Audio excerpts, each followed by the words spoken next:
ఈరోజు మార్నింగే మా వాషింగ్ మిషన్ పాడైపోయింది. వరలక్ష్మి వ్రతం ముందు వాషింగ్ మిషన్ పాడైపోయి నాకు ఒక పెద్ద షాక్ ఇచ్చింది. సర్లే బాగు చేపిద్దామని చూసా, కానీ లోపల ఏదేదో పాడైపోయి దాని బాడీ అంతా రష్ పట్టేసింది. బాడీ అంతా చేయించేయాలని చెప్పారు. అవన్నీ చేయించుకునే కన్నా కొత్త వాషింగ్ మిషన్ తీసుకుంటే అయిపోతుందిలే అనుకుని కొనడానికి వెళ్ళాం. నా వాషింగ్ మిషన్ టెండర్ పెడుతుందని నాకు ఎప్పటి నుంచో డౌట్ ఉంది.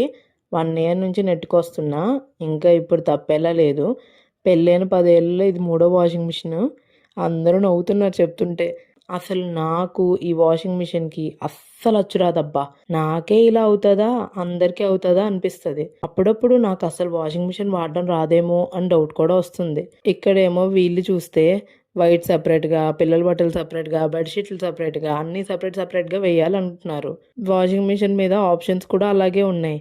కానీ నేను నా క్లాత్ బాస్కెట్లు ఏ ఉంటే అవన్నీ కలిపి వేసేస్తాను. అసలు సపరేట్గా వేయాలా, అన్నీ కలిపి వేయాలా, అందరూ ఎలా వేస్తారు అసలు? ఏం అర్థం కావట్లేదు. ఈ వాషింగ్ మిషన్ అయినా కొన్ని సంవత్సరాలు ఏ ప్రాబ్లం లేకుండా వర్క్ చేయాలి దేవుడా, ప్లీజ్ ప్లీజ్.